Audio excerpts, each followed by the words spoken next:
সেটা হচ্ছে theory of consumer behaviour. আমার স্ক্রিনে দেখা যাচ্ছে? জি স্যার। আচ্ছা, সো আমরা আজকে কনজিউমার বিহেভিয়ার, এতদিন তো আমরা সাপ্লাই পড়েছি, ডিমান্ড পড়েছি, ইকোনমিক সিস্টেম পড়েছি, ইলাস্টিসিটি পড়েছি। সো আজকে আমরা কনজিউমার বিহেভিয়ার নিয়ে কথা বলবো। আমি তো গত যে স্লাইডটা মানে যে আমরা পড়েছিলাম ডিমান্ড সাপ্লাই ইলাস্টিসিটি, সেই স্লাইডটা তো আমি শেয়ার করেছি নাকি তোমাদের গ্রুপে?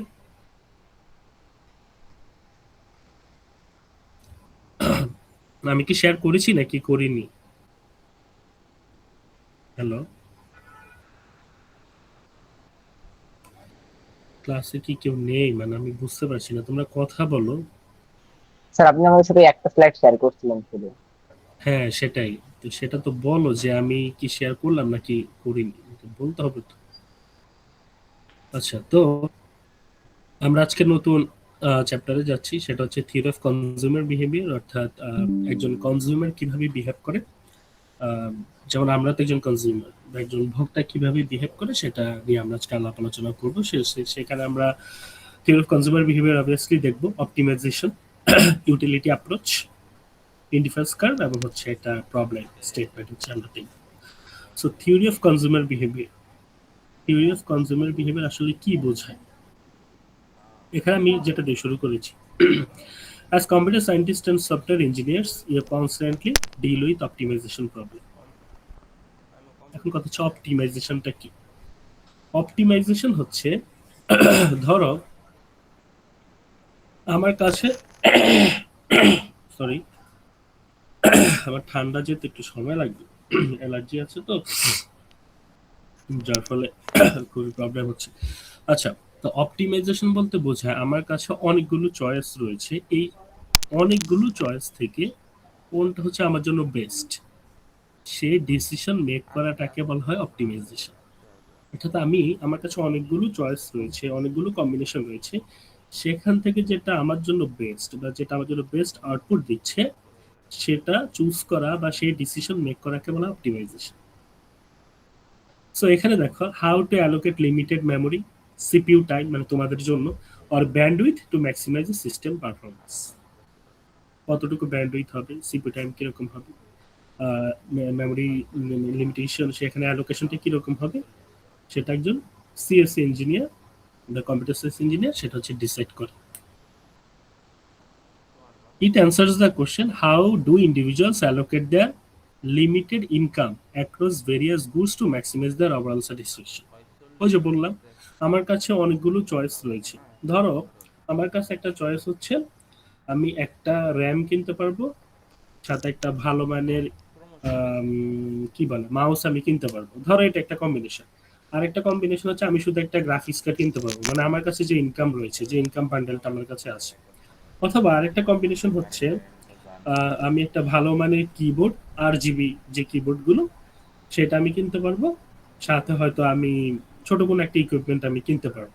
এখন কথা হচ্ছে আমার কাছে ওই সেম ইনকাম দিয়ে আমি এই তিনটা কম্বিনেশন আমি হয়তো অ্যাফোর্ড করতে পারি, কিন্তু কোনটা আমার জন্য বেস্ট, কোনটা আমার জন্য সবচেয়ে দরকার, সেই ডিসিশনটা যে আমি মেক করব, আমার যে ইনকামটা দিয়ে সেগুলোকে যে অ্যাফোর্ড করব বা সেগুলো যে আমি ক্রয় করব, সেটাকে বলা হয় অপটিমাইজেশন। অপটিমাইজেশন অপটিমাইজ করা। আচ্ছা, so understanding the optimization, optimization এই যে অ্যাপ্রোচগুলো মানে এই যে সিস্টেমটা আমি যে ডিসিশন মেক করছি বা আমি যে সেখান থেকে একটা ইউটিলিটি পাচ্ছি, সেটাকে আমরা দুই ভাগে ভাগ করি, একটা হচ্ছে কার্ডিনাল অ্যাপ্রোচ আর একটা হচ্ছে অর্ডিনাল অ্যাপ্রোচ। আজকের ক্লাসটা খুবই খুবই খুবই গুরুত্বপূর্ণ এবং আজকে পড়াশোনা কিন্তু অনেক, সো অনেক পড়াশোনা এবং কনসেন্ট্রেশন দিতে হবে অনেক বেশি। সো কার্ডিনাল অ্যাপ্রোচ কি বলে, যে ধরো which assume satisfaction can be measured in exact numbers. ধরো আমি বললাম যে আমি এক গ্লাস হচ্ছে পানি পান করলাম, এখন এই পানি পান করার ফলে আমার কি হলো, তৃষ্ণা মিটলো। এখন যারা এই কার্ডিনাল অ্যাপ্রোচে বিশ্বাস করে মানে ইকোনমিক্স যারা, তারা বলে এই যে তৃষ্ণা যে মিটলো মানে পানি পান করার ফলে আমার যে তৃষ্ণা মিটলো, সে ওই তৃষ্ণা মেটার পরিমাণটা ম্যাথমেটিক্যালি মেজার করা যায়, যারা হচ্ছে কার্ডিনাল অ্যাপ্রোচে বিশ্বাস করে।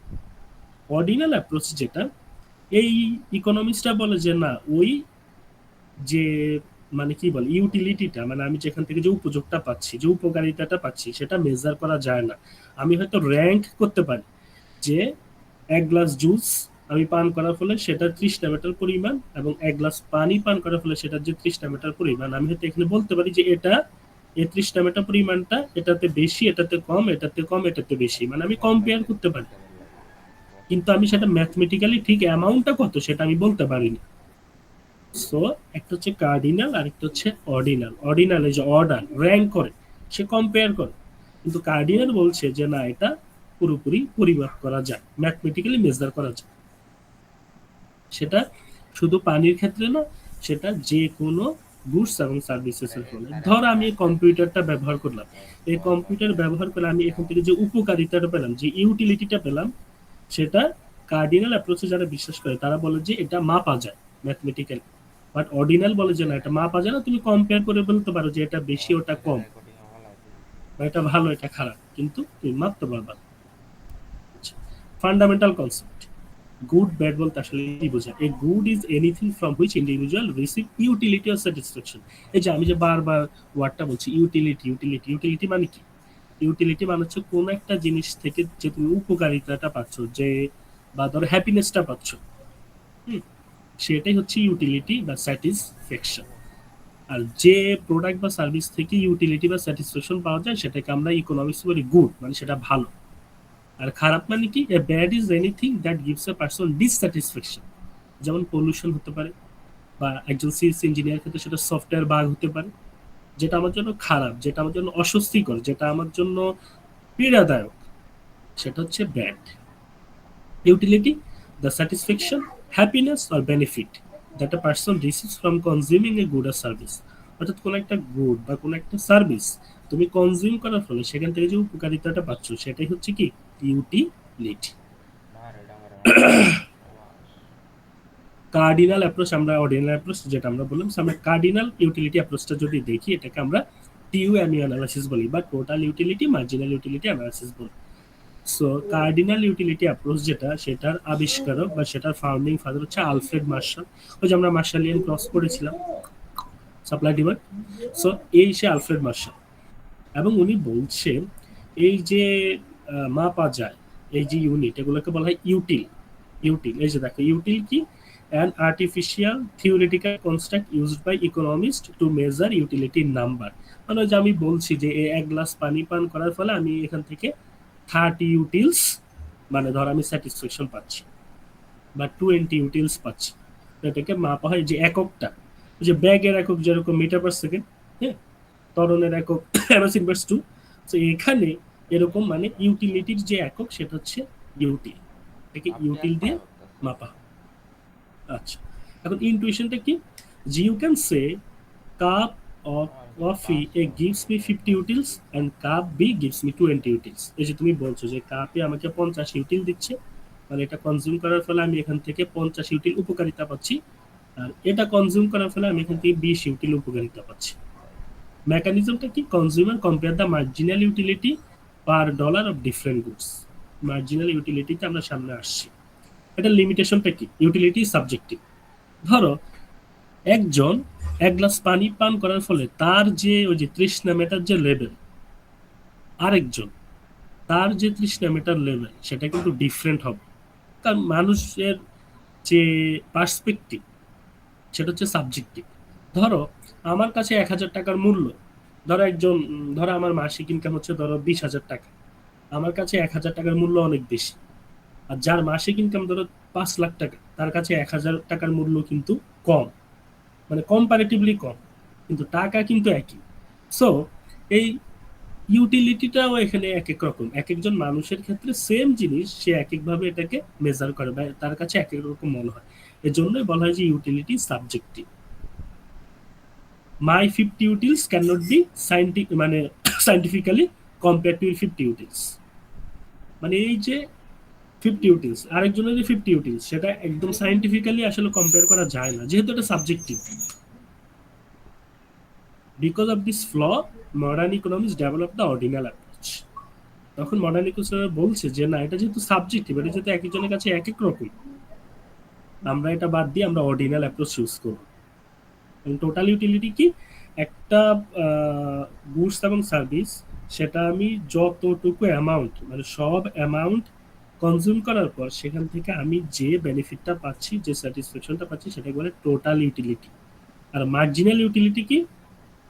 অতিরিক্ত 1 ইউনিট, অতিরিক্ত, ভালো করে খেয়াল করো, অতিরিক্ত মানে 1 ইউনিট কনজিউম করার ফলে সেখান থেকে আমি কি উপযোগ বা উপকারিতা পাচ্ছি, সেটা হচ্ছে টোটাল ইউটিলিটি। ধরো ধরো 1 কেজি আম, ধরো 1 কেজি আম আমি খেলাম, এটা থেকে ধরো আমি 50 ইউটিলস পাচ্ছি। আমি যদি আরো 1 কেজি আম খাই, ধরো এখান থেকে আমি পাচ্ছি আরো এক্সট্রা 20 ইউটিলস। তাহলে টোটাল ইউটিলস হচ্ছে কত? টোটাল ইউটিলিটি হচ্ছে 50 যোগ 20 70। আর মার্জিনাল ইউটিলিটি কত? অতিরিক্ত 1 ইউনিট খরচ করার ফলে আমি সেখান থেকে কি পরিমাণ স্যাটিসফ্যাকশন পাচ্ছি? তাহলে অতিরিক্ত 1 ইউনিট খরচ করার ফলে আমি সেখান থেকে পাচ্ছি 20। তার মানে আমার মার্জিনাল ইউটিলিটি হচ্ছে 20। আমি কি বোঝাতে পেরেছি? মানে এতক্ষণ আমি যে জিনিসগুলো বললাম, জি স্যার। বাকিরা বলো। আমি কি মানে আমার কথাগুলো কি বুঝতে পারছো? নাকি কঠিন লাগছে? হ্যাঁ স্যার, ঠিক আছে। আচ্ছা, আমি বিলিভ করি তোমরা ইঞ্জিনিয়ারিং ব্যাকগ্রাউন্ডের স্টুডেন্টস, এগুলো তোমাদের কাছে পান্তাভাত মনে হওয়ার কথা, খুব কঠিন কিছু না। জাস্ট একটু মনোযোগ দিয়ে শোনো, দেখবে যে এগুলা কঠিন, তেমন কঠিন কিছু না, বাট একটু মনোযোগ দিয়ে শোনো। আচ্ছা, মার্জিনাল ইউটিলিটি, এই যে বললাম, the additional utility a person receives from consuming exactly 1 unit of a good. অর্থাৎ অতিরিক্ত 1 ইউনিট খরচ করার ফলে বা কনজিউম করার ফলে আমি সেখান থেকে কোন ইউটিলিটিটা পাচ্ছি, যে মানে যে ইউটিলিটিটা পাচ্ছি সেটাকে বলে মার্জিনাল ইউটিলিটি, এবং এটাকে মেজার করা ইউটিলস এর মাধ্যমে। সো মার্জিনাল ইউটিলিটি কি?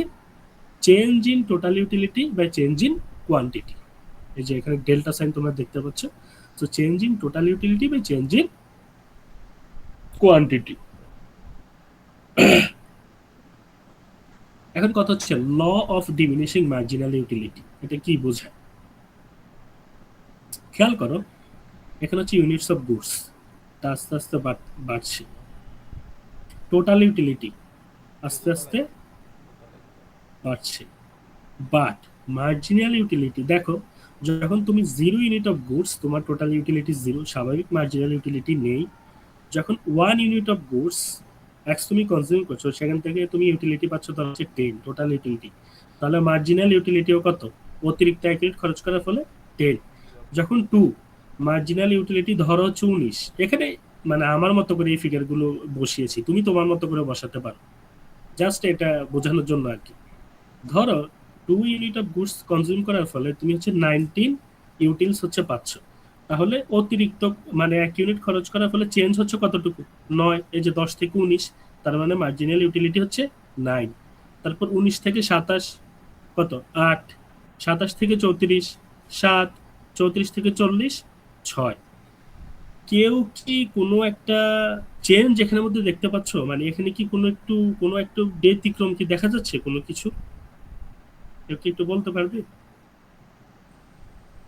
মানে এখানে কি কোনো, উপর থেকে কমতে কমতে আসতেছে, মানে ভ্যালুটা, বুঝি নাই, কমতে কমতে মানে মানে কি বলবো, মানে হাই থেকে লোতে যাচ্ছে আর কি, মানে এরকম কিছু। হাই থেকে লোতে? আচ্ছা, মানে জিনিসটা হচ্ছে, হ্যাঁ মানে ওরকম কিছুই। আহ, জিনিসটা হচ্ছে আসলে দেখো, টোটাল ইউটিলিটি কিন্তু বাড়ছে 10 19 27 34 40, বাট মার্জিনাল ইউটিলিটি কিন্তু কমছে। এটা বাড়ছে কিন্তু বাড়ার পরিমাণটা হচ্ছে কি কম, মানে আগের তুলনায় কম। ধরো এখানে হচ্ছে 9, এখানে 8, এখানে 7, এখানে 6, বাট বৃদ্ধি পাচ্ছে সেটা সত্য, কিন্তু কম হারে বৃদ্ধি পাচ্ছে। সো এই জন্য মার্জিনাল ইউটিলিটি হচ্ছে কি কমছে, এবং এটা কমতে কমতে একটা পর্যায়ে শূন্যতে আসে, এরপর নেগেটিভে চলে যায়। সো এটার কারণটা কি? আমি সহজ একটা এক্সাম্পল আছে যেটা বলেছিলাম। ধরো তুমি অনেক তৃষ্ণার্ত, তুমি প্রথম গ্লাস ঠান্ডা পানি খাওয়ার ফলে সেখান থেকে যেই স্যাটিসফ্যাকশনটা পাবে, সেকেন্ড গ্লাসে কিন্তু তুমি সেই স্যাটিসফ্যাকশনটা পাবা না, স্বাভাবিক। তুমি প্রথম গ্লাস পানি খাওয়ার পর তোমার মধ্যে মনে হয় যে আহারে মানে আমার প্রাণটা মনে হয় পুরো জুড়ে গেল, কিন্তু সেকেন্ড গ্লাস পানি খাওয়ার ফলে তুমি সেখান থেকে ইউটিলিটি পাবে, আর তোমার প্রথম গ্লাসের মতো কিন্তু মনে হবে না। সো একইভাবে কোনো একটা প্রোডাক্ট যখন তুমি বারবার বারবার ইউজ করছো, মানে সেটার যখন কনজাম্পশন বাড়াচ্ছ, টোটাল ইউটিলিটি বাড়ছে, বাট মার্জিনাল ইউটিলিটি কিন্তু আস্তে আস্তে কমছে, কারণ পরবর্তী ইউনিটের মধ্যে তুমি কম ইউটিলিটি পাচ্ছ। বুঝাতে পেরেছি? জি স্যার। ঠিক আছে। So law of diminishing marginal utility আমরা যদি দেখি, এই যে দেখো টোটাল ইউটিলিটি এটা হচ্ছে বৃদ্ধি পাচ্ছে, মানে আপার স্লোপিং। এই দেখো এই যে টোটাল ইউটিলিটি আপার স্লোপিং, মার্জিনাল ইউটিলিটি হচ্ছে কি ডাউনওয়ার্ড স্লোপিং। এই যে দেখো মার্জিনাল ইউটিলিটি হচ্ছে কমছে। Quantity of good x, quantity মানে এদিকে হচ্ছে মার্জিনাল ইউটিলিটি ইউটিলস, এদিকে হচ্ছে কোয়ান্টিটি অফ গুড এক্স, এখান থেকে হচ্ছে টোটাল ইউটিলিটি। এখানে যে গুড এক্স দিতে হবে এমন কোনো কথা নেই, তুমি চাইলে ব্যানানা দিতে পারো, মিল্ক দিতে পারো, ধরো যে যে কোনো গুডস অ্যান্ড সার্ভিসেস তুমি দিতে পারো এখানের মধ্যে, এটা জাস্ট হচ্ছে এখানে বলা। সেখানে law of diminishing marginal utility মানে কি, এই যে টোটাল ইউটিলিটি বাড়ার সাথে সাথে মার্জিনাল ইউটিলিটি কি কমতে থাকে, একটা পর্যায়ে টোটাল ইউটিলিটি হাইস্ট হয়, ওখানে মার্জিনাল ইউটিলিটি জিরো থাকে, এবং টোটাল ইউটিলিটি একটু কমতে থাকে, মার্জিনাল ইউটিলিটি নেগেটিভে যেতে থাকে। আমরা সামনে দেখব। এই যে দেখো ইউনিট কনজিউমড, টোটাল ইউটিলিটি বাড়তে বাড়তে বাড়তে বাড়তে এই যে 30, 30-এর পর 30 আর বাড়ছে না, এবার কমা শুরু করেছে। এই যে দেখো 30-এর পর 28, এবং মার্জিনাল ইউটিলিটি আমরা যদি দেখি 10, 8, 6, 4, 2, 0, -2। দেখতে পেরেছো মার্জিনাল ইউটিলিটি যখন total utility highest, marginal utility কি জিরো, যখন টোটাল ইউটিলিটি কমা শুরু করেছে তখন মার্জিনাল ইউটিলিটি কি নেগেটিভ হয়ে গিয়েছে। তো এখানে total utility is increasing, marginal utility is greater than zero, total utility is maximum and stable, marginal utility zero, total utility is decreasing, marginal utility কি নেগেটিভ। এটাই হচ্ছে law of diminishing marginal utility. এই যে ল of diminishing, diminishing মানে কি কমে যাওয়া। দেখো একই জিনিস, টোটাল ইউটিলিটি বাড়ছে বাড়ছে বাড়ছে বাড়ছে বাড়ছে, বৃদ্ধি পেল এখানে হাইস্ট, আবার কমা শুরু করলো। দেখো এই যে এখানে হচ্ছে হাইস্ট এই পয়েন্টটা, এবং এই যে কমা শুরু করলে যে নেগেটিভ, মার্জিনাল ইউটিলিটি নেগেটিভে যাচ্ছে, এবং সেখানে টোটাল ইউটিলিটি কি নেগেটিভ। এই ফিগারগুলো কিন্তু ভালো করে প্র্যাকটিস করবে, কঠিন কিছুই না, জাস্ট তুমি হচ্ছে এটার সাথে সামঞ্জস্য রেখে এখানে এগুলো ড্র করতে হবে। এই যে যখন এখানে হাইস্ট তখন এখানে জিরো, যখন নেগেটিভ এখানে হচ্ছে কি মানে যখন কমা শুরু করলো তখন এখানে negative. The ordinal utility approach, যেটাকে আমরা ইনডিফারেন্স কার্ভ অ্যানালাইসিস বলি। ওই যে বললাম যে এটা থেকে এটা বেশি আমাকে দিচ্ছে, বা এটা থেকে এটা আমাকে কম দিচ্ছে, কিন্তু ঠিক ওই যে আমি বলতে পারি না যে এটা আমাকে এত দিচ্ছে, এটা আমাকে এত দিচ্ছে, ডিরেক্ট আমি একদম মেজার করতে পারি না। এখন মডার্ন ইকোনমিক্সরা এই অর্ডিনাল ইউটিলিটি অ্যাপ্রোচটা হচ্ছে ইউজ করে, তোমরা এখানে পড়ে দেখতে পারো, এখানে সেম জিনিসগুলোই বলা হয়েছে। এই যে the ordinal approach to utility measurement is that utility can not B measured numerically, instead consumers can only rank or compare different combinations of goods according to the level of satisfaction they provide. এবং জন Higgs এবং আর.জি.ডি. Allen এই economist দুইজন, এরা হচ্ছে ordinal utility অ্যাপ্রোচটা হচ্ছে আবিষ্কার করেছে আর কি। সো অর্ডিনাল ইউটিলিটি অ্যাপ্রোচ যদি আমরা দেখতে চাই, এখানে বাজেট কনস্ট্যান্ট এবং হচ্ছে ইনডিফারেন্স কার্ভ, এই দুইটা কনসেপ্টের সহায়তা আমাদেরকে লাগবে। এখন বাজেট কনস্ট্যান্টটা কি? বাজেট কনস্ট্যান্ট বুঝতে পারছো যে কনস্ট্যান্ট কোন একটা সীমাবদ্ধতা আমার আছে বাজেটের মধ্যে। So budget constant or budget line represents all possible combinations of two goods that a consumer can purchase with a given income and given prices of the two goods. It reflects the consumer's purchasing power and income limitation. মানে বোঝাচ্ছে একটা budget constant বা budget line বিভিন্ন কম্বিনেশনের goods এবং service দেখায়, কিন্তু সবগুলো হচ্ছে সেম ইউটিলিটি দিবে, মানে সে যেটাই চুজ করুক না কেন তাকে সেম ইউটিলিটি দিবে, কিন্তু তাকে ওই যে অপটিমাইজেশন করতে হবে, তাকে ডিসিশন মেক করতে হবে কোনটা তার জন্য সবচেয়ে ভালো, বেশি দরকার, কোনটা তার জন্য প্রয়োজন। কেউ কি কিছু বলতে চাচ্ছ? মাসুদ, মাসুদ তুমি কিছু বলবে?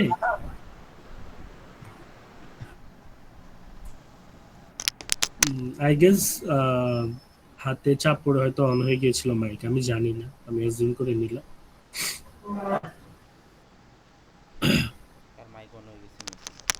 তো তো আমরা যেখানে ছিলাম, সো বাজেট কনস্ট্যান্ট আসলে বোঝায় যে আমার তো বাজেট তো কনস্ট্যান্ট, আমি চাইলে একসাথে সব কম্বিনেশন আমি নিতে পারবো না, কিন্তু হ্যাঁ যেহেতু সব কম্বিনেশন মোটামুটি সেম ইউটিলিটি আমাকে দিচ্ছে, সো আমাকে অপটিমাইজেশনে যেতে হবে, আমাকে ডিসিশন মেক করতে হবে যে কোনটা সবচেয়ে আমার বেশি দরকার।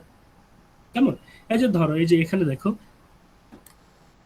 Lisa has a monthly income of $40 which she spends on two goods, movies and soda.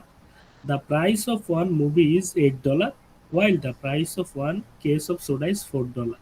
Given her limited income, Lisa must decide how to allocate her money between these two goods.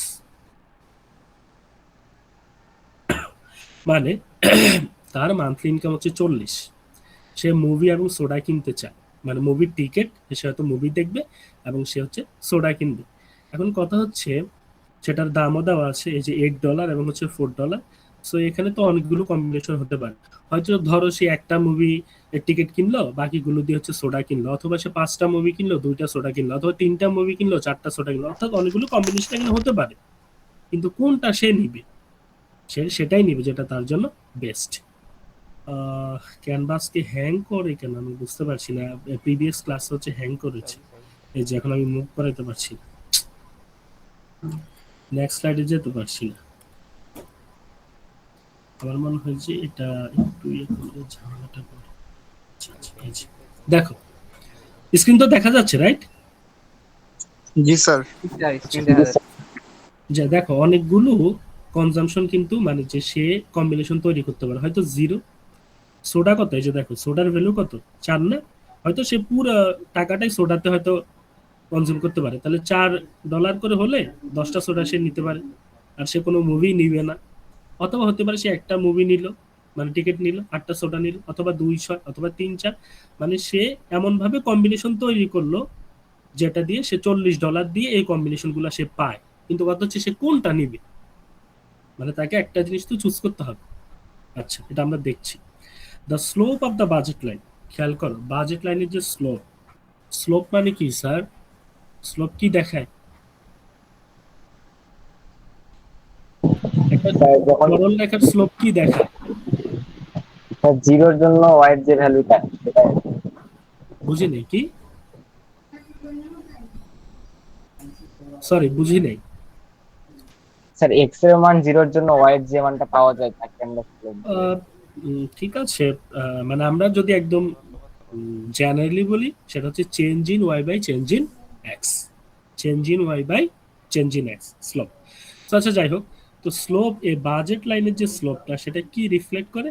Reflect the relative price of the goods. Since one movie cost the same as 2 case of soda, একটা movie যে price, এই যে এখানে দেখো একটা মুভির price হচ্ছে $8, আর একটা সোডা মানে কেস অফ সোডা হচ্ছে $4, তার মানে 2 কেস অফ সোডার সমান মূল্য হচ্ছে কি একটা মুভি টিকিট বা একটা মুভি। এই যে এখানে সেটাই বললো যে সিন্স, কোথায় যান, one movie cost the same as 2 case of soda, Lisa must give up 2 cases of soda to watch the one additional movie. তার মানে কি, সে যদি একটা মুভি দেখতে চায়, একটা মুভি টিকিট যদি কিনতে চায়, সেটা হচ্ছে $8, কেস অফ সোডা হচ্ছে $4, তার মানে অতিরিক্ত একটা মুভি যদি সে দেখতে চায় বা মুভি টিকিট নিতে চায়, তাকে 2 কেস অফ সোডা হচ্ছে কি ছাড় দিতে হবে, ওই যে অপরচুনিটি কস্ট আমরা পড়েছিলাম। অথবা সে যদি একটা মুভি কম দেখে, তাহলে কি সে অতিরিক্ত 2 কেস অফ সোডা কি পাচ্ছে। বুঝাতে পেরেছি? জি স্যার।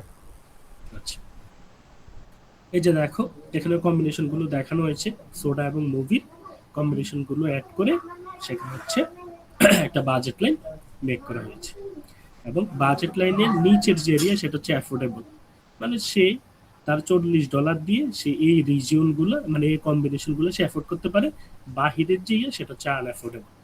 এবং এ বি সি ডি ভালো করে খেয়াল করো, একটা বাজেট লাইনের সবগুলো কম্বিনেশন তাকে সেম আউটপুট দিচ্ছে।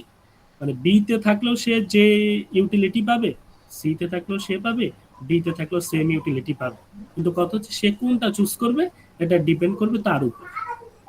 আচ্ছা, ইনডিফারেন্স কার্ভ। ইনডিফারেন্স কার্ভটা কি? এই যে সে কোনটা চুজ করবে এটা নির্ণয় করতে হলে আমাদেরকে ইনডিফারেন্স কার্ভের সহায়তা নিতে হবে। আচ্ছা, ইনডিফারেন্স কার্ভ।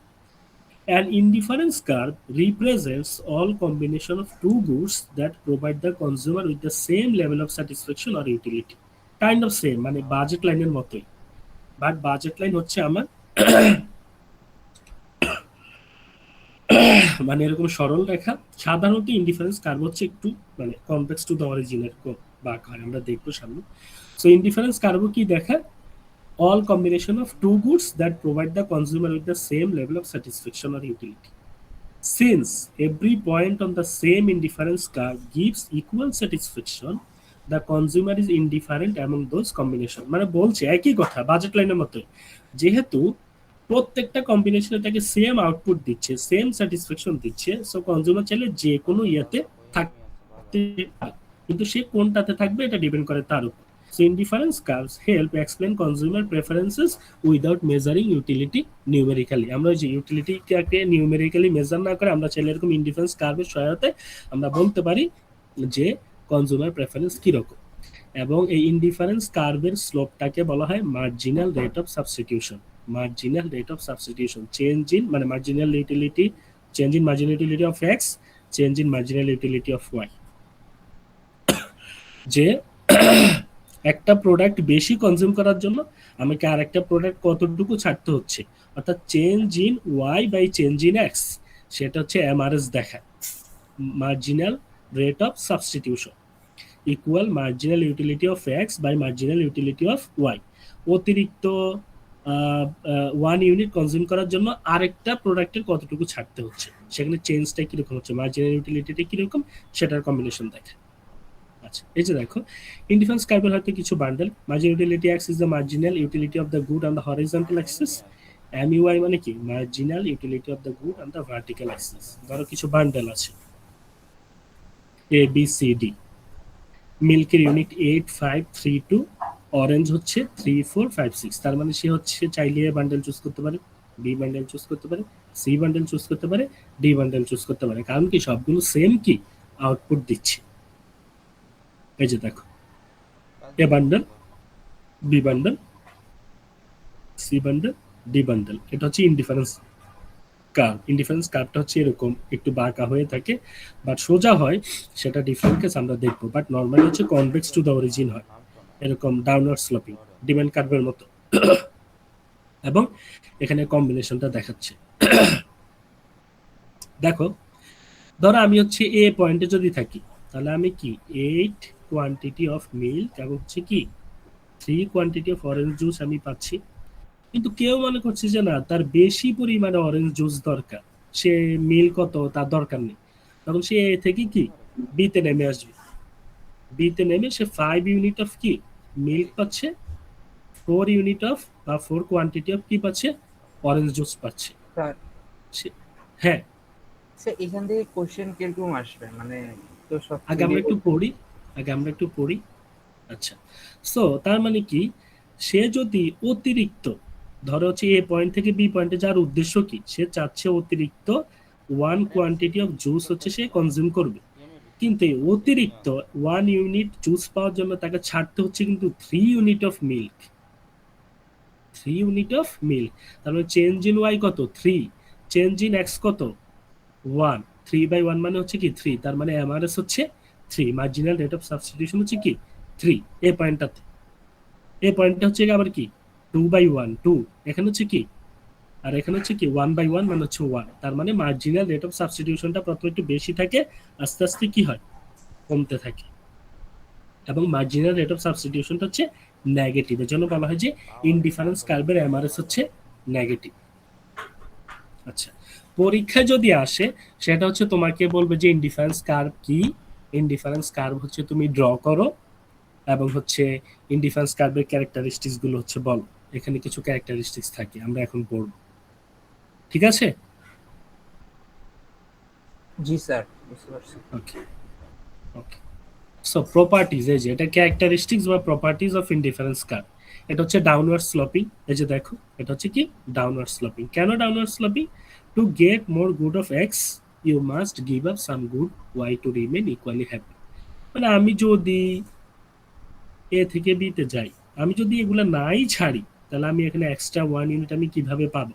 ওই যে অপরচুনিটি কস্ট পড়েছিলাম, কোন একটা কিছু আমাকে বেশি কনজিউম করতে হলে অন্য একটা জিনিস আমাকে কি হয়, ছাড়তে হয়, এবং এই ছাড়তে গিয়ে এমআরএসটা কি হয়, নেগেটিভ হয়, এবং সেখানে হচ্ছে downward sloping. Convex to the origin reflex diminishing marginal rate of substitution, মানে এমআরএস। এমআরএসটা হচ্ছে আমার কি, নেগেটিভ, এজন্য এটা convex to the origin. As you get more X you are willing to give up the less. মানে দেখো, আমি 3 থেকে 4, 4 থেকে 5, 5 থেকে 6, আমি যত এক্স হচ্ছে বাড়াচ্ছি, ওয়াই ছাড়ার পরিমাণ কিন্তু আমার কমছে। এখানে 3, এখানে 2, এখানে হচ্ছে কি 1। এটাই বলছে এখানের মধ্যে। এই যে as you get more x you are willing to give up less and less y to get even more x. never intersect, বলে যে ইনডিফারেন্স কার্ভ একটা আরেকটাকে কখনো ইন্টারসেক্ট করে না। একটা ইনডিফারেন্স কার্ভ, এই যে দেখো এখানে অসংখ্য ইনডিফারেন্স কার্ভ থাকতে পারে একজন কনজিউমার, কিন্তু বলে যে একটা ইনডিফারেন্স কার্ভ আরেকটা ইনডিফারেন্স কার্ভকে ইন্টারসেক্ট করে না। কিভাবে করে না সেটা আমরা একটু দেখি। এই যে দেখো, ধরো আমরা বুঝলাম ইন্টারসেক্ট করলো, ইন্টারসেক্ট করে না, এই প্রমাণ ব্যাখ্যা করার জন্য আগে তোমাকে ধরে নিতে হবে যে তারা ইন্টারসেক্ট করে। এখন দেখো, এখানে দেখো, two indifference curve can not intersect because that would create inconsistency in consumer preference and violate the assumption of rational choice. Intersecting curves would violate the law of transitivity. কিভাবে ল অফ ট্রানজিটিভিটি ব্রেক করে? এই যে দেখো, I1 এবং I2 নামে দুইটা indifference curve আছে এখানে, ভালো করে খেয়াল করো, এবং ধরে নিলাম তারা ইন্টারসেক্ট করলো। I1 যে ইনডিফারেন্স কার্ভটা, সেটার মধ্যে পয়েন্ট আছে এ এবং বি। I2 যে ইনডিফারেন্স কার্ভটা, সেটার মধ্যে পয়েন্ট আছে এ এবং সি। তার মানে আমরা তো বলেছি একটা ইনডিফারেন্স কার্ভের যে কোনো কম্বিনেশনে হচ্ছে সেম আউটপুট প্রডিউস করে। তার মানে কি, I1 ইনডিফারেন্স কার্ভে এ যা করে বি তাই করে, তার মানে এ ইকুয়াল বি। আবার I2 ইনডিফারেন্স কার্ভে এ যা আউটপুট দেয় সি তাই আউটপুট দেয়, তার মানে এ ইকুয়াল টু সি। এখন A equal to B, A equal to C, তার মানে কি বি ইকুয়াল টু সি। মানে ল অফ ট্রানজিটিভিটি যদি আমরা বলি, A equal to B, A equal to C, তার মানে কি বি ইকুয়াল টু সি। কিন্তু বি ইকুয়াল টু সি কি হতে পারে? না, আমি দেখতে পাচ্ছি সি অবভিয়াসলি বি এর উপরে এবং বি হচ্ছে নিচে। এবং আমরা বলে থাকি একটা ইনডিফারেন্স কার্ভ যেটা নিচে থাকে সেটা হচ্ছে কম ইউটিলিটি দিয়ে থাকে, আর একটা ইনডিফারেন্স কার্ভ যখন উপরে থাকে সেটা বেশি ইউটিলিটি দিয়ে থাকে। তার মানে আমি যখন বলছি বি আর সি হচ্ছে ইকুয়াল, তার মানে কি আমার যে ইনডিফারেন্স কার্ভের যেই ক্যারেক্টারিস্টিক্স, মানে উপরে যেটা থাকে সেটা বেশি ইউটিলিটি প্রদান করে, নিচে যেটা থাকে সেটা কম প্রদান করে, সেই লটাই ব্রেক হচ্ছে। তার মানে বি এবং সি সমান হতে পারে না। তার মানে একটা ইনডিফারেন্স কার্ভ আর একটা ইনডিফারেন্স কার্ভকে ইন্টারসেক্ট করতে পারে না। আমি কি বুঝাতে পেরেছি? জি স্যার। এটা একটু ক্রিটিক্যাল, মানে একটু মনোযোগ দিয়ে যে দেখো ল অফ ট্রানজিটিভিটি, এটা যদি দেখো তাহলে বুঝতে পারবে। আমি ধরে নিচ্ছি A equal to C equal to B, তার মানে কি B equal to C, but B equal to C তো হতে পারে না, কারণ সি দেখাই যাচ্ছে উপরে। তার মানে দুইটা ইনডিফারেন্স কার্ভ একটা আরেকটাকে ইন্টারসেক্ট করতে পারে। আচ্ছা, প্রপার্টিজ অফ ইনডিফারেন্স কার্ভ যেটা আমরা বলছি যে হায়ার ইজ বেটার, মানে যেটা উপরে থাকে সেটা হচ্ছে কম্পারেটিভলি বেটার, সেটা বেশি আমাকে আউটপুট দেয়। I5, I4, I3, I2, I1, I1 থেকে I2 ভালো, I2 থেকে I3 ভালো, সেটা থেকে I5 ভালো। যেটা যত উপরে থাকে সেটা আমাকে বেশি পরিমাণে কি আউটপুট দেয়, বেশি পরিমাণে স্যাটিসফ্যাকশন দিয়ে থাকে। এই যে দেখো, বলেছিলাম নরমালি হচ্ছে সেটা ডাউনওয়ার্ড স্লোপিং হয়, বাট এখানে কিন্তু সরল রেখা, এই যে দেখো একদম সরল রেখা, এখানে হচ্ছে এল এর মতো। when the two goods are perfectly substitute, ওই যে বলেছিলাম পরিবর্তক চা এবং কফি, বা এখানে হচ্ছে নিকেল এবং ডাই, তো সেখানে ইনডিফারেন্স কার্ভটা হচ্ছে স্ট্রেট লাইন হয়। এই যে পারফেক্ট সাবস্টিটিউটের ক্ষেত্রে ইনডিফারেন্স কার্ভটা হচ্ছে স্ট্রেট লাইন সোজা হয়ে থাকে। কিন্তু যখন হচ্ছে দুটো প্রোডাক্ট হচ্ছে কমপ্লিমেন্টারি, মানে হচ্ছে পরিপূরক, তখন হচ্ছে ইনডিফারেন্স কার্ভটা হচ্ছে এরকম আই আকৃতির হয়ে থাকে, right angles, sorry I can বলছি, এল আকৃতি, এরকম রাইট অ্যাঙ্গেলস হয়ে থাকে। এখন কেন এরকম হয়ে থাকে সেটার একটু মোটামুটি ব্যাখ্যাটা একটু বড়, তোমরা চাইলে ইউটিউবে কিছু এক্সপ্লেনেশন আছে সেটা দেখতে পারো বা গুগল থেকেও দেখে নিতে পারো, বাট আপাতত মনে রাখো যে সাবস্টিটিউটের ক্ষেত্রে হচ্ছে এরকম স্ট্রেট লাইন হয়ে থাকে, আর কমপ্লিমেন্টের ক্ষেত্রে এরকম এল শেপের হয়ে থাকে। আচ্ছা, স্যার ফিগার তো অনেক স্যার, এত ফিগার স্যার এটার মধ্যে। ইউ ক্যান বিলিভ যে আমি আমার থার্ড ইয়ার মাইক্রো ইকোনমিক্স পরীক্ষার আগের দিন মোটামুটি 250 ফিগার ড্র করেছিলাম, 250। সো আমরা আসলে পাগল হয়ে যেতাম যে ফিগার তো শুধু ফিগারই না, মানে আমার এক্স অ্যাক্সিসে কি, ওয়াই অ্যাক্সিসে কি, প্লাস হচ্ছে আমার সেখানে ফিগারের ভিতরেও তো অনেকগুলো পয়েন্ট আছে, চোখ পয়েন্ট আছে। সো এটাই মানে ইকোনমিক্স এর সবচেয়ে টাফ জিনিস সেটাই, সেটা হচ্ছে ডায়াগ্রাম, গ্রাফ, ফিগার। তোমাকে প্রচুর পরিমাণে ফিগার পড়াশোনা করতে হবে। আচ্ছা, কনজিউমার ইকুইলিব্রিয়াম আমরা যদি দেখি, so consumer equilibrium is the situation in which a consumer allocates income among goods in such a way that utility is maximized given income and price। ওই যে বলেছিলাম তার কাছে অনেকগুলো কম্বিনেশন আছে, কিন্তু সে এমন ভাবে তার ইনকামটাকে অ্যালোকেট করবে যেটা তাকে হচ্ছে সবচেয়ে ভালো বা যেটা তার কাছে priority. In the cardinal approach this is expressed through the utility maximizing rule, আর marginal utility per unit of price is equalized, ওটা একটু ডিফারেন্ট জিনিস, আমরা এখন ওদিকে যাবো না। বাট আমরা অর্ডিনারি অ্যাপ্রোচ যদি দেখি, সেখানে আমরা হচ্ছে বাজেট লাইন এবং হচ্ছে ইনডিফারেন্স কার্ভের একটা কম্বিনেশন দেখি। ইনডিফারেন্স কার্ভ এবং বাজেট লাইন যেখানে টেনজেন্ট থাকে সেখানে হচ্ছে মূলত সে চুজ করে।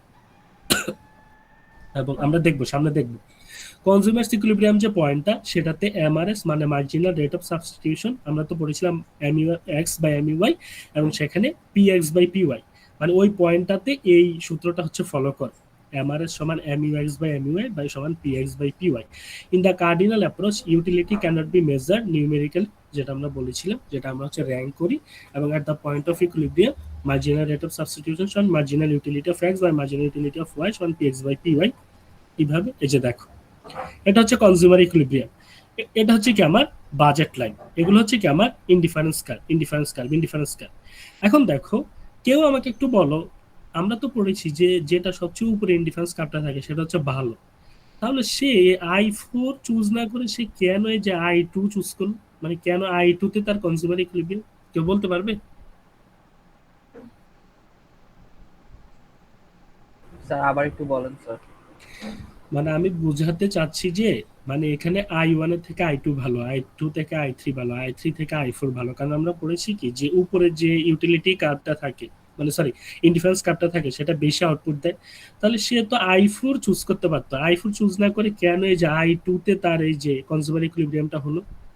স্যার বাজেট কনস্ট্যান্ট ওখানে দিয়ে দিচ্ছে, Yes, আর I1 টা yes, সবকিছুর মধ্যে পড়তেছে। ইয়েস, I2 হচ্ছে তার বাজেট কনস্ট্যান্টের সাথে একদম ম্যাচ করে, সে তার যে বাজেট, এই বাজেটের মধ্যে I2 ইনডিফারেন্স কার্ভে ই পয়েন্টটাতে সবচেয়ে সে ভালো আউটপুট পায়। I3 তার জন্য ভালো, I4 তার জন্য ভালো, কিন্তু সেটা তার জন্য আনঅ্যাফোর্ডেবল, তার কাছে ওই বাজেটটা নাই। কিন্তু সে যদি I1 এ যায় তাহলে সেটা কি হবে, তার জন্য খারাপ, মানে তার কাছে I2 ভালো অপশন থাকা সত্ত্বেও সে I1 এ যাচ্ছে না, যেটা কম আউটপুট দেয় সেটাতে আমি যাব না, এজন্য সে হচ্ছে I2 চুজ করে। এবং এই ইনডিফারেন্স কার্ভ এবং বাজেট লাইন যেখানে টেনজেন্ট হয় অর্থাৎ স্পর্শ করে, সেখানে হচ্ছে কি হয়ে থাকে, কনজিউমার্স ইকুইলিব্রিয়াম। সে এই যে এতটুকু পরিমাণ কোয়ান্টিটি অফ মিল্ক, এতটুকু পরিমাণ quantity of orange juice say choose করে। এবং এই পয়েন্টটাতে হচ্ছে মার্জিনালিটি, এটাকেই মানে যে পয়েন্টটাতে হচ্ছে মার্জিনালিটি ওয়াই সমান পিএক্স বাই পিওয়াই। তুমি যদি এখানে মেজার করো মার্জিন ইউটিলিটি দেখবে সেম, মানে এখানে যে প্রাইসটা ওই এক্স এর যে প্রাইস, মানে এখানে এক্স মানে কি অরেঞ্জ জুস, আর ওয়াই মানে কি milk, price of orange juice, price of milk, marginal utility of orange juice, marginal utility of milk. এই পয়েন্টটাতে হচ্ছে এই ফর্মুলাটা ইমপ্লাই হয়। The diamond water paradox. আচ্ছা, অ্যাডাম স্মিথ যিনি হচ্ছে ইকোনমিক্সের ফাদার, তিনি বলছে যে why is water essential to life so cheap while diamonds completely unnecessary are so expensive. এটাকে বলে ডায়মন্ড ওয়াটার প্যারাডক্স। সে বলছে পানির অপর নাম জীবন, পানি আমাদের সবচেয়ে বেশি দরকার, কিন্তু আহ, মানে পানি এত দরকার, এত প্রয়োজন, কিন্তু তারপরে পানির দাম মানে কম। কিন্তু ডায়মন্ড এটা আমাদের জন্য খুবই লাক্সারি, এটা আমার জন্য তো দরকার নেই, কিন্তু ডায়মন্ডের দাম বেশি। কেন বেশি, কেউ একটু বলো তো, কি কারণ হতে পারে? স্যার স্কারসিটি এবং ডায়মন্ডটা রেয়ার জিনিস, Yes. সহজে পাওয়া যায় না, কারণ- আর সিম্বল অফ রিচ। হ্যাঁ হ্যাঁ হ্যাঁ, কারণ পানি আমার প্রয়োজনীয় সেটা সত্য, কিন্তু পানির ভান্ডার কিন্তু অফুরন্ত, যদিও দিন দিন কমে যাচ্ছে। বাট ডায়মন্ড সেটা কিন্তু রেয়ার জিনিস, সেটা লাক্সারিয়াস এবং সেটা কম পাওয়া যায়। সেম টু গোল্ড, সেটার স্ক্যারসিটি বেশি, মানে পানির তুলনায় বেশি, এজন্যই সেটার দাম হচ্ছে কি বেশি। At first glance, this seems contradictory because water is necessary for life, whereas diamonds are mainly luxury items. The paradox is solved using marginal utility. Water is abundant. Thus, while its total utility is massive, its marginal utility হচ্ছে কি near zero. Diamonds are rare, thus their marginal utility is massive. বুঝতে পেরেছো? এটাকে বলে diamond water paradox. জি sir. Diamond water paradox, এটা পড়ে দেখতে পারো, একই কথা মোটামুটি লেখা। So diamond water paradox in take, এই যে এখানে যে জিনিসগুলো মানে মার্কেটে কিভাবে রিফ্লেকশন হয়, ল অফ ডিমিনিশিং মার্জিনালিটি কিভাবে কাজ করে, এখানে জিনিসগুলো নিয়ে কথাবার্তা বলা হয়েছে। একটা নিউমেরিক্যাল প্রবলেম হচ্ছে আমরা ফাইন্ড আউট করেছি, সেটা হচ্ছে কার্ডিনাল কনজিউমার ইকুইলিব্রিয়াম। এখানে একটা কার্ডিনাল কনজিউমার ইকুইলিব্রিয়াম দেওয়া আছে। A CSE student in Dhaka has a weekly entertainment budget of PDT 300. She consumed two goods. মানে তার কাছে 300 টাকা আছে, সে হয়তো ফুচকা খায় এবং হচ্ছে সে হয়তো মোবাইল গেম ডাউনলোড করে। তো দ্য প্রাইস অফ ফুচকা হচ্ছে 50 প্লেট, আর গেম ডাউনলোডে হয়তো দেখা যায় যে মোটামুটি 100 টাকা খরচ হয়। তাহলে সে এই যে 300 টাকা, এই 300 টাকা দিয়ে সে কিছু কি কম্বিনেশন তৈরি করতে পারবে। ধরো এখানে জাস্ট এগুলো হচ্ছে মানে নিজের মতো করে, আমি চ্যাটজিপিটি কে বললাম যে তুমি এরকম একটা প্রবলেম ক্রিয়েট করো, সে আমাকে এরকম একটা প্রবলেম ক্রিয়েট করে একটা ডিজাইন হচ্ছে আমাকে দিল। সো সে এখানে ফিগারগুলো র্যান্ডম বসালো, 500, এদিকে মার্জিনালিটি গেমস হচ্ছে 800, 400, 600, 250, 400, 100, 200, এরকম একটা চার্ট দিল।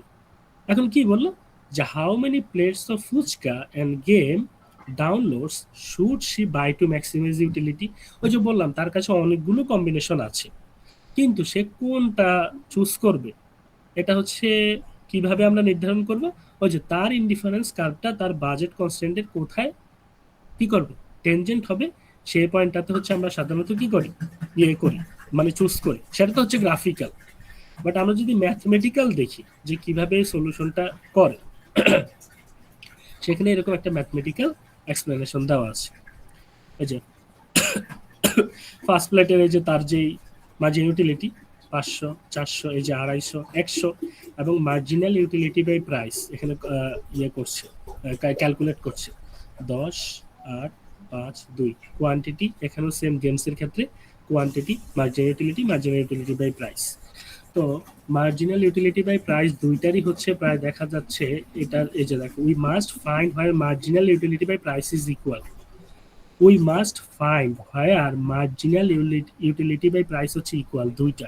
Notice that 2 fuchka plate and 1 game, এই যে 2 ফুচকা প্লেট অ্যান্ড হচ্ছে 1 game, the MU by P for both is 8, এই যে দেখো 8, 8.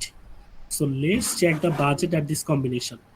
এখন বাজেট স্পেন্ড যদি সে করে, সে 2 এই যে 8 এর জন্য এই মার্জিনাল ইউটিলিটি বাই প্রাইস যে 8, সে 8 এর জন্য তার যে বাজেটটা কম্বিনেশন, সে বাজেট কম্বিনেশন এখানে দেখাচ্ছে 2 প্লেট ফুচকা কত 50 না, এই যে ফুচকা হচ্ছে 50, সে 2 প্লেট ফুচকা নিচ্ছে প্লাস একটা গেম নিচ্ছে, এবং সেখানে বিডিটি কত 200, তার ইয়ে কত বাজেট কত 300, তার মানে কি তার আরো 100 টাকা বাকি আছে। So she is not maximising utility because she hasn't exhausted her budget. তার মানে আমি যদি কম নিই, আমি যদি পুরো বাজেটটাকে আমি অ্যালোকেট না করি, তাহলে কিন্তু আমার বাজেটটা হচ্ছে থেকে যাচ্ছে এবং সেটা হচ্ছে ইনএফিশিয়েন্ট হচ্ছে। তার মানে আমি এমনভাবে হচ্ছে চুজ করব যেটা আমার বাজেটটাকে পুরোপুরি খরচ করে এবং আমি হচ্ছে সবচেয়ে বেস্ট যে ইউটিলিটি সেটা হচ্ছে আমি পাই। এখন ফাইনাল চয়েস বলছে যে 2 প্লেট অফ ফুচকা এবং 2 গেম। 2 প্লেট অফ ফুচকার মান ইয়া কত, 2 ইন্টু 50 মানে কত, 100। আর 100 দুইটা গেম কত, 2 ইন্টু 100 মানে 200। 200 প্লাস 100 কত, 300। তার 300 মানে এমন কম্বিনেশন সে চুজ করবে যে পুরো অ্যামাউন্টটা তার হচ্ছে খরচ হয় এবং সে হচ্ছে এখান থেকে বেস্ট আউটপুটটা হচ্ছে কি হয়, পায়। বুঝাতে পেরেছি? জি স্যার। এটা একটু ভালো করে দেখবে, আগে একটু পড়বে।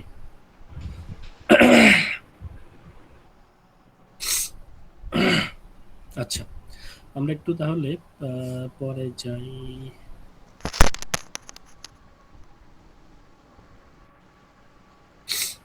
এখানে হচ্ছে ফর্মুলা সামারি টেবিল দেওয়া আছে, মার্জিন ইউটিলিটি ফর্মুলা যে summary, cardinal equilibrium, budget constant. এই যে আই হচ্ছে তার মানে যে বাজেটটা মানে ইনকামটা, সে পি এক্স ইন্টু এক্স মানে কি, এক্স পণ্য, এটা হচ্ছে এক্স পণ্য, আর এটা হচ্ছে এক্স পণ্যের প্রাইস। এটা হচ্ছে ওয়াই পণ্য, এটা হচ্ছে ওয়াই পণ্যের প্রাইস। মানে সে কতটুকু কিনতে পারবে, মানে মূলত এটা হচ্ছে পণ্যের যে কোয়ান্টিটি সেটা হচ্ছে নির্ধারণ করে। ধরো পি এক্স হচ্ছে 30, কোয়ান্টিটি হচ্ছে 4, তার মানে 30 ইন্টু 4 কত, 120, প্লাস ওয়াই হচ্ছে ধরো 50, পি ওয়াই হচ্ছে 3, মানে প্রাইস হচ্ছে 3, তাহলে 3 ইন্টু 50 কত, 150। তাহলে টোটাল যোগফলটা হচ্ছে কি, তার আয় মানে হচ্ছে ইনকাম। এমআরএস, ইন্ডিফারেন্স কার্ভের স্লোপ যেটা এমআরএস, সেটার formula MU X by MU Y. আর অর্ডিনাল ইকুইলিব্রিয়ামের ক্ষেত্রে MRS X by P X by P Y. এটা হচ্ছে অর্ডিনাল ইকুইলিব্রিয়াম ক্ষেত্রে, এটা হচ্ছে মার্জিনাল রেট অফ সাবস্টিটিউশন। আচ্ছা, সো এখানে কিছু প্র্যাকটিক্যাল প্রবলেম দেওয়া আছে, একটু একটু ইয়ে করবে, এই জিনিসগুলো প্র্যাকটিস করবে। তো এখানে যে একটা ম্যাথমেটিক্যাল একটা ইয়ে দেওয়া আছে এবং সেখানে আমি বলে দিয়েছি যে কিভাবে করবে এবং সেখানে কি কি ইমপ্লিকেশন দেখাতে চাও আর কি। নিজেরা একটু প্র্যাকটিস করবে, না পারলে অবশ্যই আমাকে বলবে। সো আজকের ক্লাস এতটুকুই। কারো যদি কোনো প্রশ্ন থাকে, কোনো কিছু জিজ্ঞাসা থাকে এ পর্যন্ত, আমাকে বলতে পারো যে স্যার এখানে বুঝিনি বা এটা একটু আবার বুঝিয়ে দেন। স্যার আমাদের স্যার থিওরি বেস কোশ্চেন বেশি আসবে না ম্যাথমেটিক্যাল থিওরি, এরকম দুইটা কম্বিনেশন না, মানে জাস্ট খালি বেশিরভাগ থিওরিটিক্যাল আসবে? তো এটা question. Economics is the combination of math and theory, so দুইটাই থাকবে। আচ্ছা স্যার। আর কোনো প্রশ্ন, যে স্যার আমি ওই ফিগারটা বুঝিনি বা ওই গ্রাফটা আমি বুঝিনি বা ওটাতে একটু সমস্যা হচ্ছে?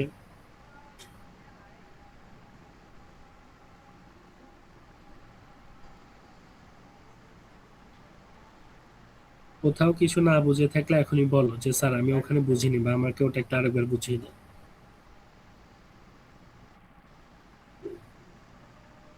এগুলো খুব কঠিন না, ইজিয়ার, বাট তোমাকে কনসেপ্টগুলো শার্পলি বুঝতে হবে। এবং ফিগার ড্র করার ক্ষেত্রে আমি আবারও বলছি, ফিগার কিন্তু ভুল হলে তোমার কিন্তু ফিগার কাটা যাবে। বস তুমি দেখাচ্ছ হয়তো উপরে মার্জিনাল ইউটিলিটি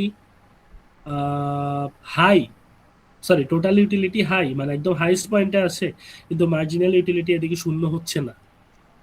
সো এমন ভাবে ফিগারগুলো তোমাকে ড্র করতে হবে যাতে ওই ক্যারেক্টারিস্টিক্স গুলো যাতে ম্যাচ করে, এজন্য হচ্ছে বারবার আঁকতে হবে। আমি যখন ফার্স্ট ইয়ারে পড়তাম আমার প্রথম প্রথম আঁকতে গেলে ভুল হতো, আমি পুরোপুরি ঠিকভাবে আঁকতে পারতাম না। বাট ওই যে practice makes the man perfect, করতে করতে করতে করতে প্র্যাকটিস করতে করতে এটা হয়ে যাবে।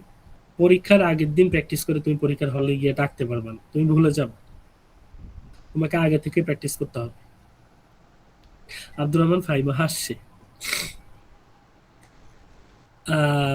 ওই যে যেটা বললাম, আমি মাইক্রো ইকোনমিক্স পরীক্ষার আগে 250-300 গ্রাফ মানে আমরা হচ্ছে পড়তাম। মানে এমন অবস্থা যে আমরা ওয়াশরুমে গিয়ে হচ্ছে পড়তেছি টোটাল ইউটিলিটি, মার্জিনাল ইউটিলিটি, এদিকে এটা ওদিকে এটা, মানে এত বাজে অবস্থা যে কোন দিকে কোনটা এটা খালি সারাক্ষণ মাথায় ঘুরতো। এত গ্রাফ, এত ফিগার এবং এত মানে কোয়ান্টিটেটিভ মেজারমেন্ট, সো অনেক পেন লাগতো আর কি ওই টাইমগুলা। বাট আস্তে আস্তে হয়ে যাবে, সমস্যা নেই, এটা ভয়ের কিছু নেই, বাট পড়তে হবে আর কি। এক্স অ্যাক্সিসে কি, ওয়াই অ্যাক্সিসে কি থাকে, কম্বিনেশন কি থাকে, প্লাস হচ্ছে আমি যখন ফিগারগুলো ড্র করছি সেখানে আমার ফিগার ড্র করার যে সাথে যে আমি একটা শিডিউল মেক করলাম, সেই শিডিউলের সাথে ফিগার যে আমি ড্র করছি সেটা ম্যাচ করছে কিনা সেটা আমাকে দেখতে হয়। সো খুবই সূক্ষ্ম হাতে ফিগারগুলো আঁকতে হয় আর কি। বাট তুমি তোমার মতো করে হচ্ছে ওই অ্যামাউন্টগুলো হচ্ছে বসাবে, কোনটার পর কত, 40, 20, 30, 35 তোমার মতো করে দিবে। বাট উল্টা পাল্টা দিলে কিন্তু আবার হবে না, হিসাব করে করে দিতে হয়।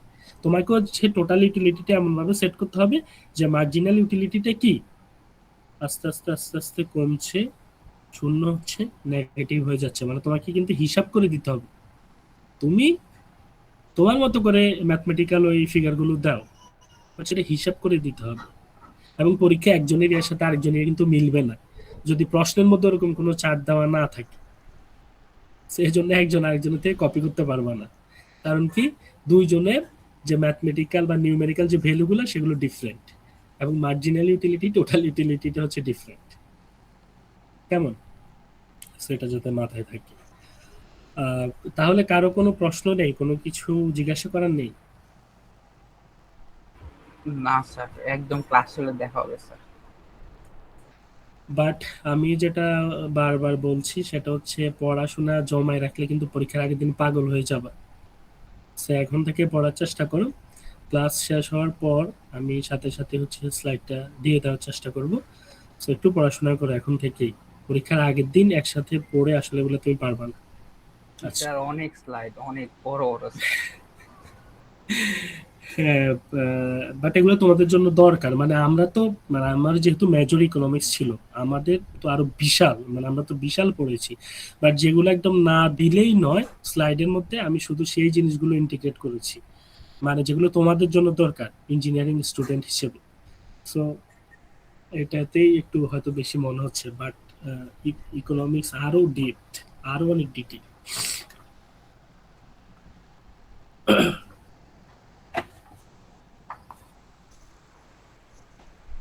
আচ্ছা, 1055